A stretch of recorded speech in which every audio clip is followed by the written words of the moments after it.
I have given no small attention to that not unvexed subject, the skin of the whale.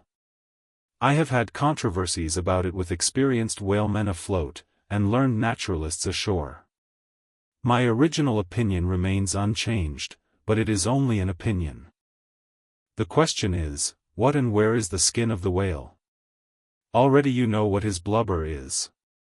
That blubber is something of the consistence of firm, close-grained beef, but tougher, more elastic and compact, and ranges from 8 or 10 to 12 and 15 inches in thickness.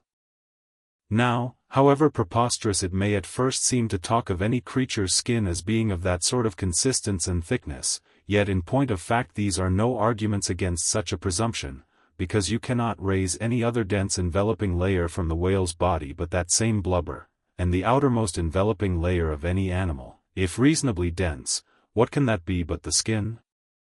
True, from the unmarred dead body of the whale, you may scrape off with your hand an infinitely thin, transparent substance, somewhat resembling the thinnest shreds of isinglass, only it is almost as flexible and soft as satin, that is, previous to being dried, when it not only contracts and thickens, but becomes rather hard and brittle.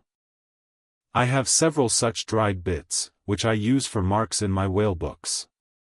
It is transparent, as I said before, and being laid upon the printed page, I have sometimes pleased myself with fancying it exerted a magnifying influence. At any rate, it is pleasant to read about whales through their own spectacles, as you may say. But what I am driving at here is this. That same infinitely thin, isinglass substance, which, I admit, invests the entire body of the whale, is not so much to be regarded as the skin of the creature, as the skin of the skin, so to speak, for it were simply ridiculous to say, that the proper skin of the tremendous whale is thinner and more tender than the skin of a newborn child. But no more of this.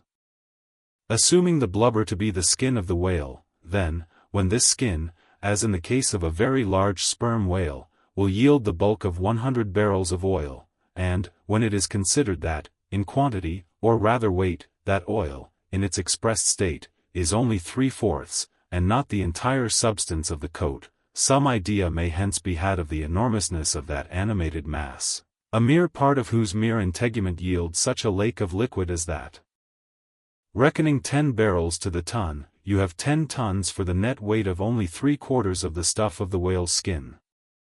In life, the visible surface of the sperm whale is not the least among the many marvels he presents. Almost invariably it is all over obliquely crossed and recrossed with numberless straight marks in thick array, something like those in the finest Italian line engravings. But these marks do not seem to be impressed upon the isinglass substance above mentioned, but seem to be seen through it, as if they were engraved upon the body itself. Nor is this all. In some instances, to the quick, observant eye, those linear marks, as in a veritable engraving, but afford the ground for far other delineations. These are hieroglyphical, that is, if you call those mysterious ciphers on the walls of pyramids hieroglyphics, then that is the proper word to use in the present connection. By my retentive memory of the hieroglyphics upon one sperm whale in particular, I was much struck with a plate representing the old Indian characters chiseled on the famous hieroglyphic palisades on the banks of the upper Mississippi. Like those mystic rocks, too, the mystic marked whale remains undecipherable. This allusion to the Indian rocks reminds me of another thing. Besides all the other phenomena which the exterior of the sperm whale presents, he not seldom displays the back, and more especially his flanks, effaced in great part of the regular linear appearance, by reason of numerous rude scratches, altogether of an irregular, random aspect. I should say that those New England rocks on the sea-coast, which Agassiz imagines to bear the marks of violent scraping contact with vast floating icebergs, I should say, that those rocks must not a little resemble the sperm whale in this particular. It also seems to me that such scratches in the whale are probably made by hostile contact with other whales, for I have most remarked them in the large, full-grown bulls of the species. A word or two more concerning this matter of the skin or blubber of the whale. It has already been said, that it is stripped from him in long pieces, called blanket pieces. Like most sea terms, this one is very happy and significant. For the whale is indeed wrapped up in his blubber as in a real blanket or counterpane, or, still better, an Indian poncho slipped over his head, and skirting his extremity. It is by reason of this cozy blanketing of his body, that the whale is enabled to keep himself comfortable in all weathers, in all seas, times, and tides. What would become of a Greenland whale, say, in those shuddering, icy seas of the north, if unsupplied with his cozy surtout? True, other fish are found exceedingly brisk in those Hyperborean waters, but these, be it observed, are your cold-blooded, lungless fish, whose very bellies are refrigerators, creatures, that warm themselves under the lee of an iceberg, as a traveler in winter would bask before an inn fire, whereas, like man, the whale has lungs and warm blood. Freeze his blood, and he dies.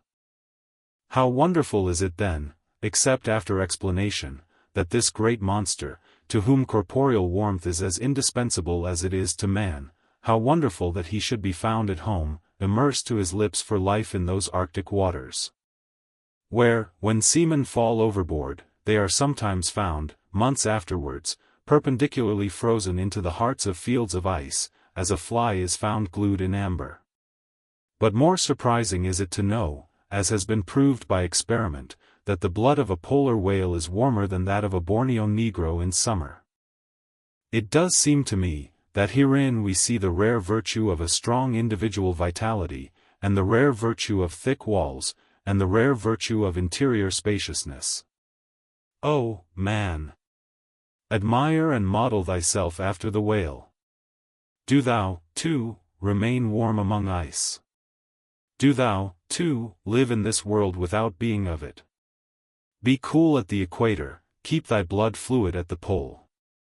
Like the great dome of St. Peter's, and like the great whale, retain, O man, in all seasons a temperature of thine own. But how easy and how hopeless to teach these fine things. Of erections, how few are domed like St. Peter's. Of creatures, how few vast as the whale.